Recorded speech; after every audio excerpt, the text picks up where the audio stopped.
आज रात फारिया का 20वां जन्मदिन था। वह एक हंसमुख और जिंदादिल लड़की थी जिसे अपने दोस्तों से बेहद प्यार था। उसकी सबसे अच्छी दोस्त अरीशा और उसके दो करीबी दोस्त साजिद और आमिर रात ठीक 12 बजे उसे सरप्राइज देने के लिए बेचैन थे। उन्होंने एक जाने माने बेकरी से एक खूबसूरत केक ऑर्डर किया था और अब उसे लेकर फारिया के घर की तरफ जा रहे थे। गलियों में सन्नाटा छाया हुआ था, सिर्फ उनके कदमों की आहट और साजिद के हाथ में पकड़े केक के डिब्बे की हल्की सरसराहट सुनाई दे रही थी। वे हंसी मजाक कर रहे थे, फारिया को मिलने वाले सरप्राइज का सोचकर खुश हो रहे थे। अचानक एक पुराने नाले के पास से गुजरते हुए साजिद का पैर फिसला।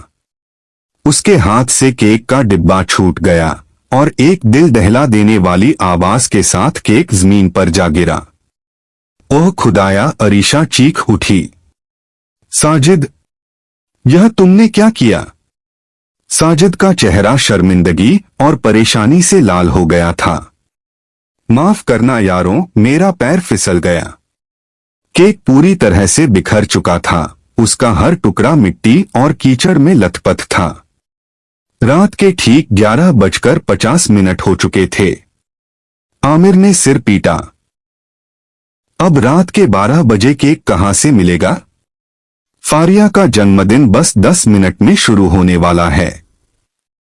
अरीशा ने बेबसी से इधर उधर देखा। कोई दुकान खुली नहीं मिलेगी अब।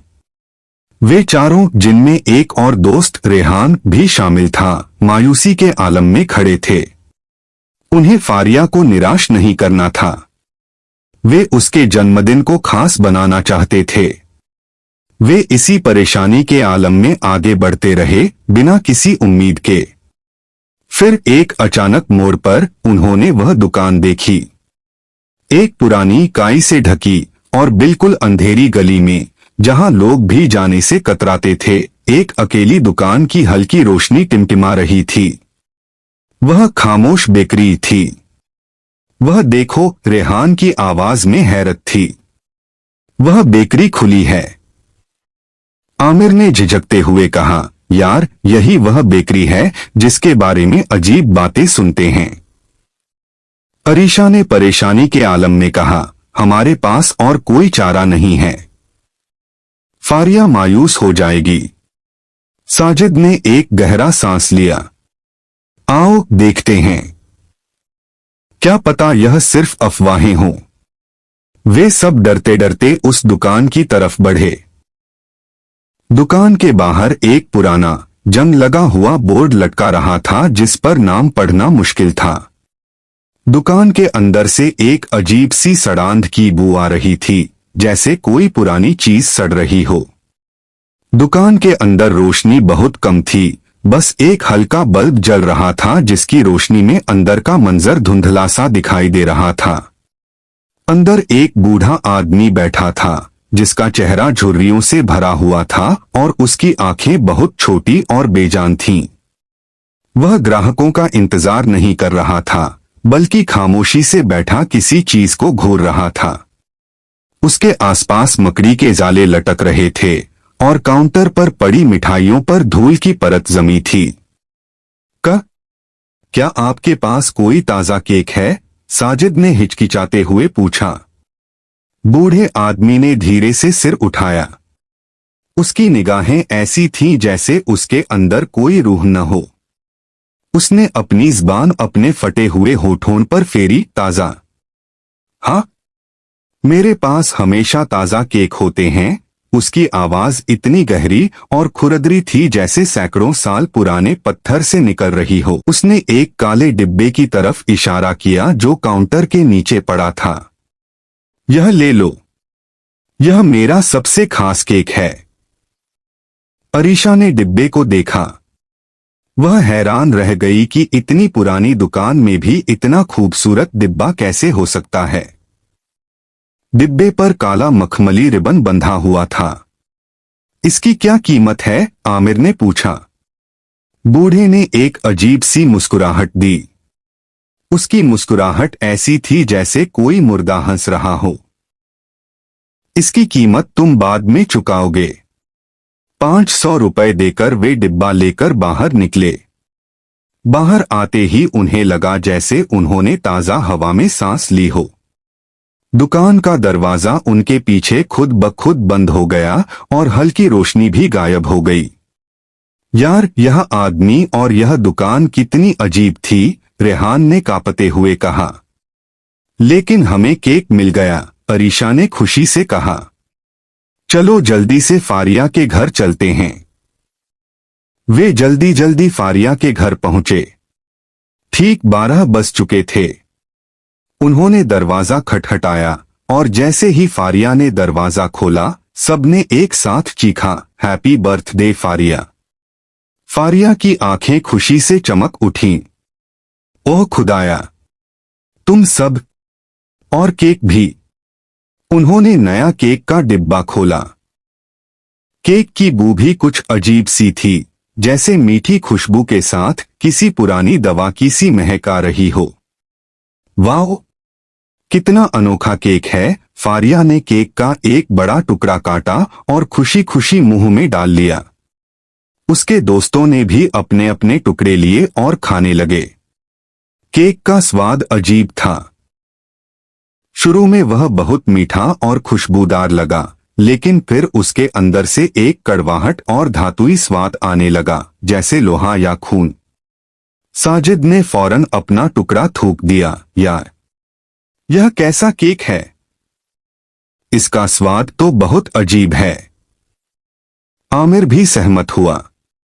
हाँ, ऐसा लग रहा है जैसे किसी पुराने जूते को चीनी के शरबत में डुबो दिया हो। लेकिन फारिया ने केक का पूरा टुकड़ा खा लिया था। मुझे तो अच्छा लगा, थोड़ा अनोखा है, बस। उसने एक और कौर लिया। उसके चेहरे पर एक अजीब सी तसल्ली थी। दोस्तों ने हंसी मजाक किया और बाकी रात बातें करते रहे। जब सुबह हुई तो वे सब अपने घरों को लौट गए। अगले दिन साजिद को अपने शरीर में एक अजीब सी खुजली महसूस हुई। उसकी त्वचा पर लाल धब्बे पड़ने लगे और उसकी आंखें बिना किसी वजह के लाल होने लगीं। उसे हर वक्त एक अजीब सी भूख महसूस होती थी, जैसे किसी को मांस की तलब हो। आमिर को भी कुछ ऐसी ही अलमतें महसूस होने लगीं। उसकी आंखें धंसने लगीं और उसके चेहरे पर खालीपन छाने लगा। उसे रातों को अजीब फुसफुसाहटें सुनाई देने लगीं, जैसे कोई उसे अपने पास बुला रहा हो।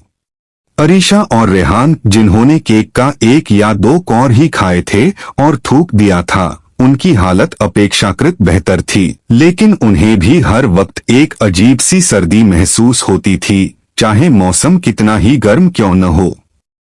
लेकिन फारिया की हालत सबसे ज्यादा खराब हुई। उसकी आंखें, जो कभी चमकदार और खूबसूरत थीं, अब गहरी, लाल और बेरंग हो चुकी थीं। उसकी त्वचा पीली पड़ने लगी थी और उसके होंठ सूखकर काले हो चुके थे। उसकी हंसी एक भयानक खोखली आवाज में बदल चुकी थी। उसे रोशनी से नफरत हो गई थी और वह सारा दिन अपने कमरे में अंधेरे में बंद रहती थी। एक रात साजिद को बहुत ज्यादा भूख लगी। उसे कच्चा मांस खाने की तलब हो रही थी।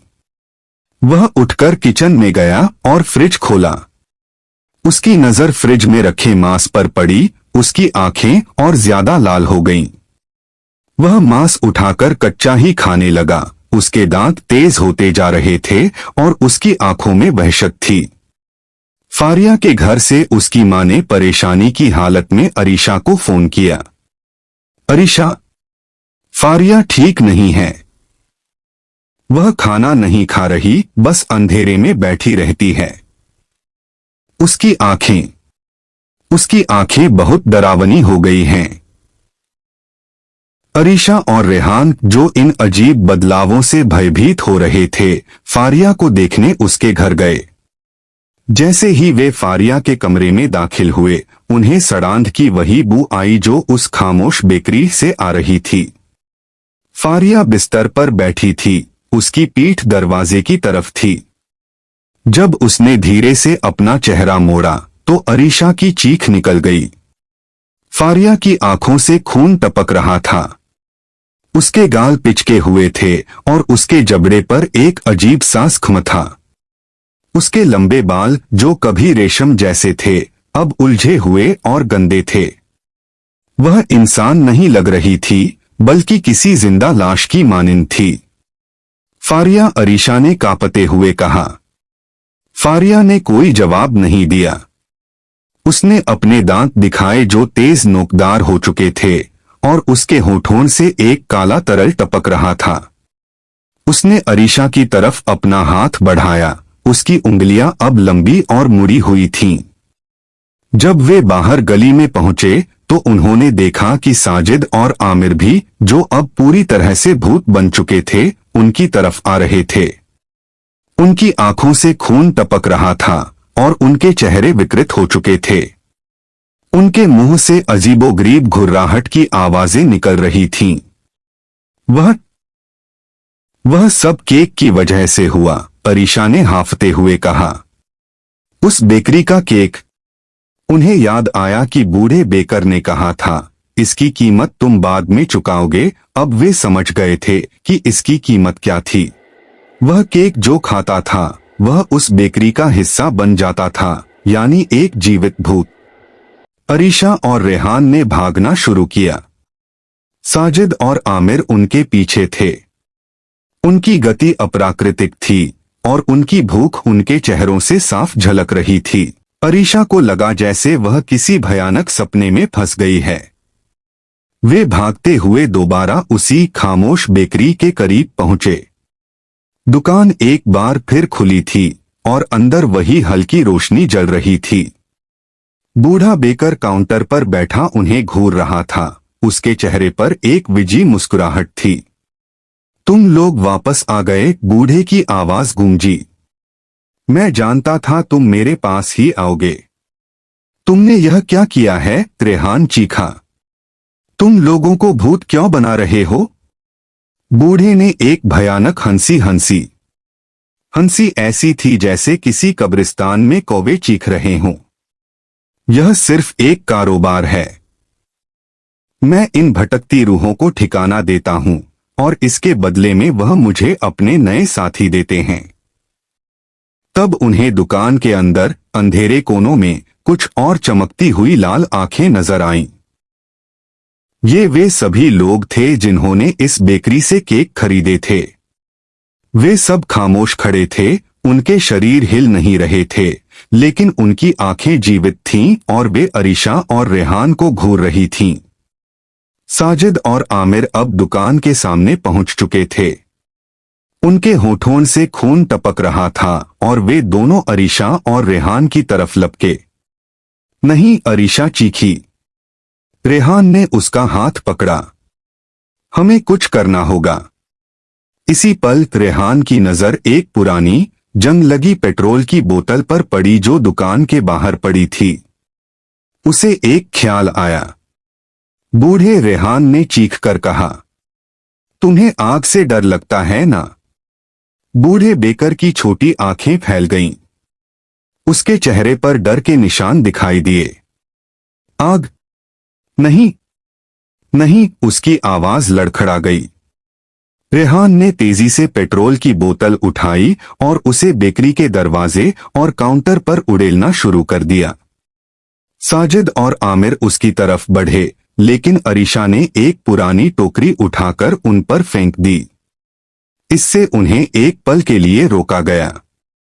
बूढ़े रेहान ने लाइटर जलाया।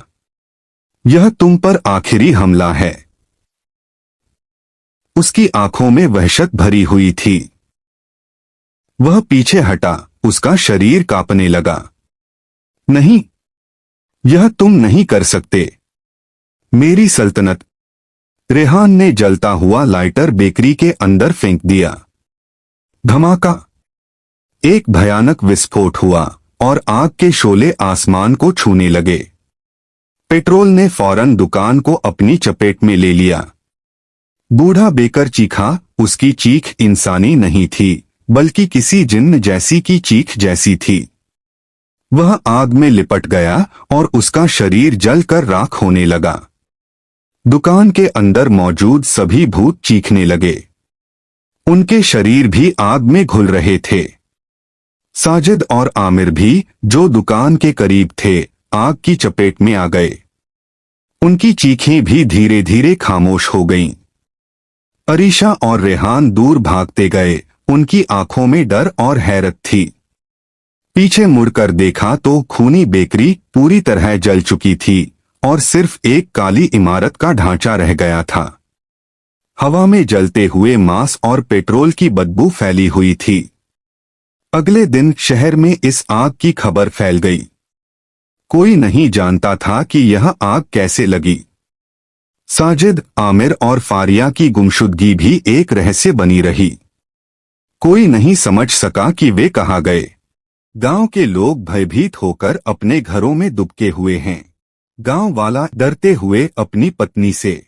आज फिर वही मनहूस रात आ गई, उस दुल्हन की रात। गांव वाली कांपते हुए, हाय अल्लाह, न जाने इस बार किस बदनसीब पर उसका साया पड़ेगा। पिछले साल तो सुरेश का बेटा। एक बूढ़ी औरत, दादी माँ, जो कोने में बैठी माला जप रही है और भी डर जाती है।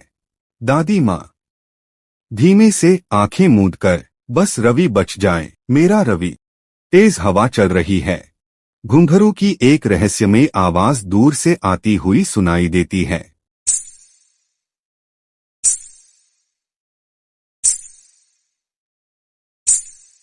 एक नौजवान लड़का, साजिद, अपने घर की तरफ भाग रहा है। उसके चेहरे पर भय साफ दिखाई देता है। साजिद हांफते हुए, जल्दी जल्दी। अचानक घुंघरू की आवाज उसके करीब आ जाती है। एक ठंडी हवा उसे घेर लेती है। एक लम्हे के लिए भूत दुल्हन का अस्पष्ट साया उसके पीछे होता है। साजिद जोर से चीख मारता है। साजिद चीख कर, नहीं। रोशनी एकदम चमकती है और फिर बुझ जाती है। जब दोबारा रोशनी होती है तो साजिद वहां नहीं होता। सिर्फ उसका जूता और एक हाथ से छूटी हुई लालटेन जमीन पर पड़ी रहती है। दूर से भूत दुल्हन की शैतानी हंसी सुनाई देती है।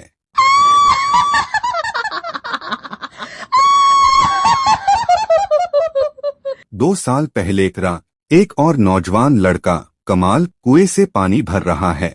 वह अपनी धुन में मगन है। कमाल खुद से गुनगुनाते हुए, आज तो माँ को वक्त पर पानी मिल जाएगा। अचानक कुएं के पानी में एक दुल्हन का अक्स। कमाल चौंक कर मुड़ता है। भूत दुल्हन उसके पीछे खड़ी है। उसकी आंखें लाट की तरह चमक रही हैं। भूत दुल्हन मुस्कुराते हुए, एक खौफनाक धीमी आवाज में, तुम मेरे हो। कमाल चीख कर डर के मारे पीछे हटते हुए, कौन हो तुम? दुल्हन का हाथ तेजी से कमाल की तरफ बढ़ता है और उसे गर्दन से पकड़ लेता है। कमाल छुटकारा पाने की कोशिश करता है, मगर दुल्हन उसे हवा में उठा लेती है और अंधेरे की तरफ ले जाती है। कमाल की चीखें हवा में घुल जाती हैं। रवि, एक मजबूत और बाहिम्मत लड़का, अपनी माँ, रवि की माँ और छोटी बहन ऋतु के साथ बैठा है। माँ और ऋतु अत्यधिक भय में मुब्तला हैं। रवि की माँ रोते हुए, रवि तुम बाहर मत निकलना। दरवाजा मजबूत है, वह अंदर नहीं आ पाएगी। उसने कमाल को लिया, साजिद को लिया, अब हमारी बारी नहीं। रवि अपनी माँ का हाथ पकड़कर आत्मविश्वासी लहजे में, माँ आप चिंता मत करो, मैं बाहर नहीं जाऊंगा, और अगर वह आई भी तो मैं उससे लड़ूंगा। मैं गांव के किसी और लड़के को उसके हाथ नहीं लगने दूंगा। मैंने सुन रखा है कि उसके पीछे कोई बड़ा भेद है। ऋतु रवि से लिपटकर, भैया मुझे डर लग रहा है। रवि उसे गले लगाकर, डरो मत ऋतु, तुम्हारा भाई है ना। अचानक तेज हवा चलती है, खिड़कियां खुल जाती हैं। बाहर से घुंघरू की आवाज आती है, धीमे धीमे करीब आती हो।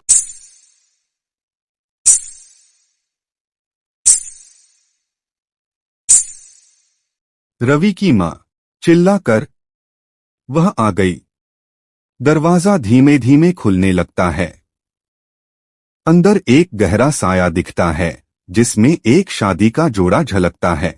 भूत दुल्हन की आंखें लाल चमक रही हैं। भूत दुल्हन आवाज, एक खुरदुरी दर्द भरी आवाज, मुझे मेरा दूल्हा चाहिए, मेरा प्यार। भूत दुल्हन रवि की तरफ बढ़ती है, उसका चेहरा बिगड़ा हुआ है। रवि एक लाठी उठाता है और उस पर वार करता है, लेकिन लाठी उसके शरीर से गुजर जाती है। भूत दुल्हन हंसती है, एक दहशत भरी हंसी। तुम जैसे कितने आए और गए, तुम मुझे नहीं रोक सकते। तुम्हारे दोस्त कमाल और साजिद भी नहीं रोक पाए। दुल्हन रवि को अपनी तरफ खींचती है। एक ठंडी शक्ति रवि को जकड़ लेती है। रवि की माँ और ऋतु चीखती हैं। रवि की माँ, रवि मेरा बेटा।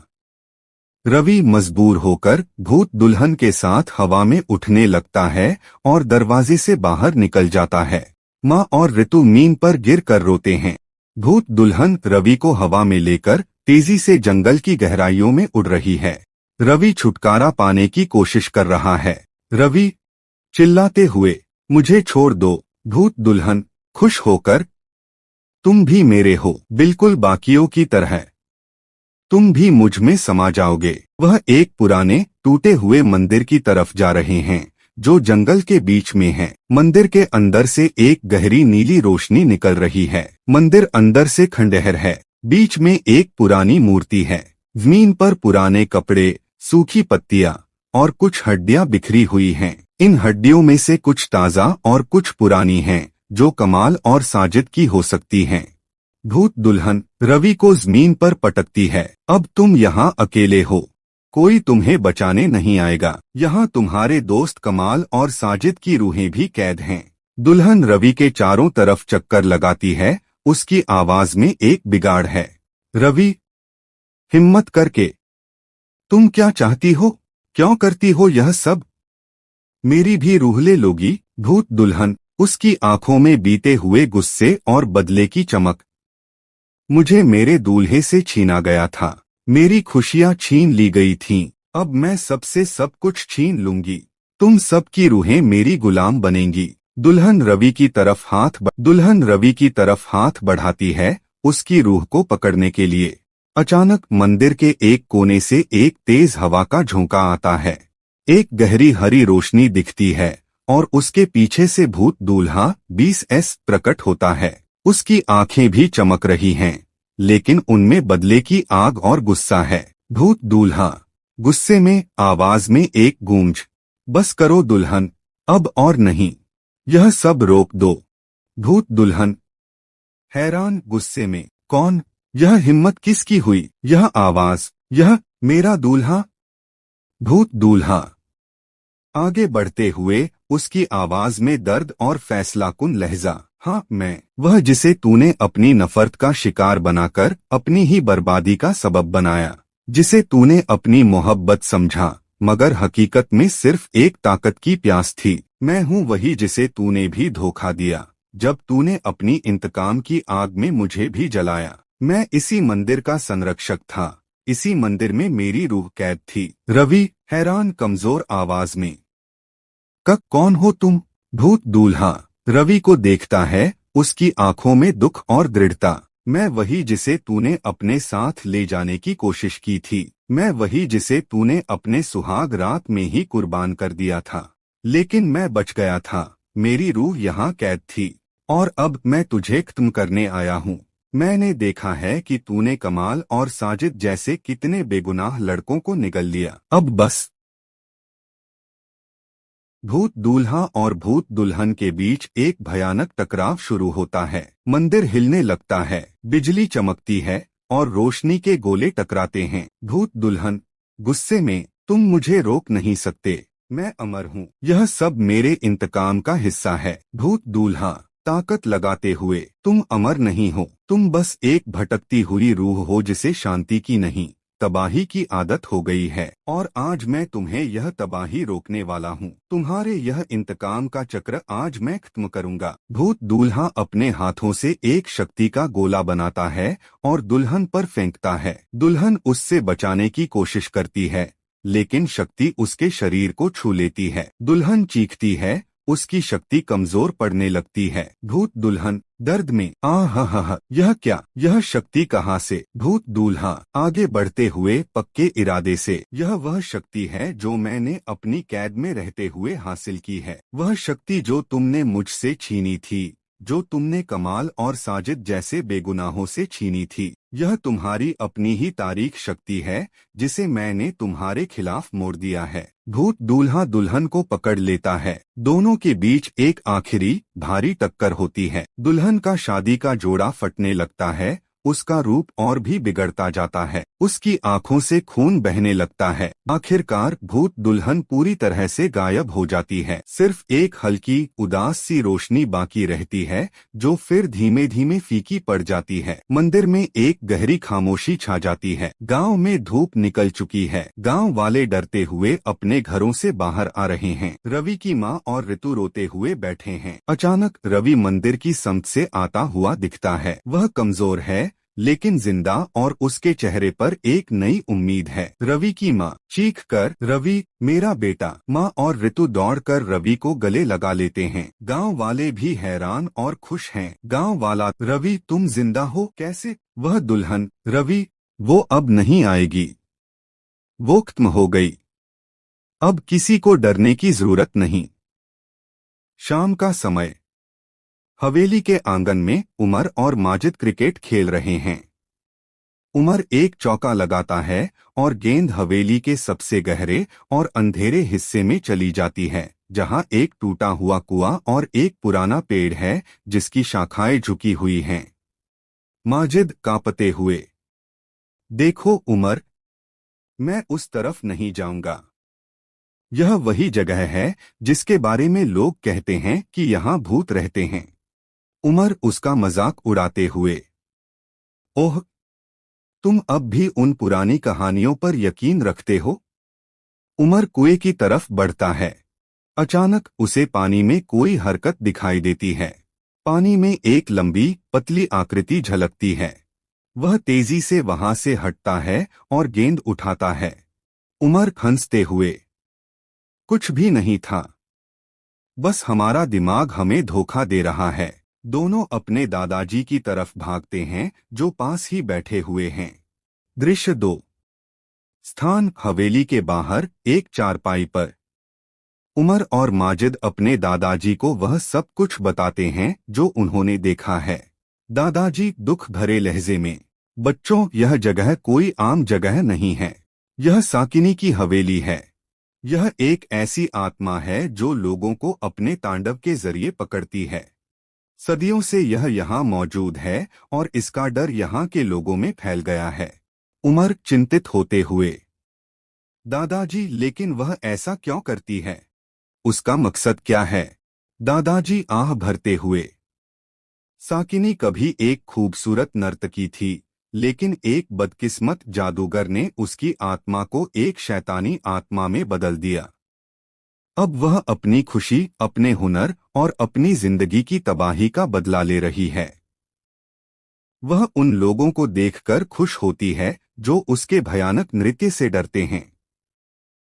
माजिद घबराते हुए, क्या हम यहाँ से चले जाएंगे दादाजी? दादाजी हौसला देते हुए, नहीं बेटा, हम साकिनी को हमेशा के लिए रोक सकते हैं।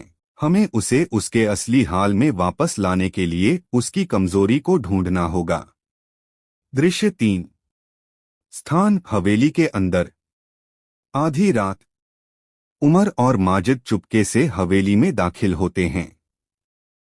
अंदर माहौल भयानक है और हर तरफ वीरानगी छाई हुई है। अचानक हवा में एक सर्द झोंका महसूस होता है और एक भयानक नृत्य की आवाज आने लगती है। माजिद कांपते हुए, उमर, यह आवाज बढ़ती जा रही है।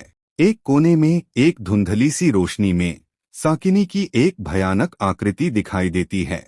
उसका नृत्य अत्यंत तेज है और उसकी आंखें जलती हुई आग की तरह हैं। वह अपने नृत्य से हवा में डर फैला रही है। उमर माजिद से धीरे से, हमें उसकी कमजोरी ढूंढनी होगी। हमें दादाजी की बात याद रखनी होगी कि उसकी आंखों में कभी नहीं देखना। उमर और माजिद कमरे में मौजूद चीजें देखते हैं।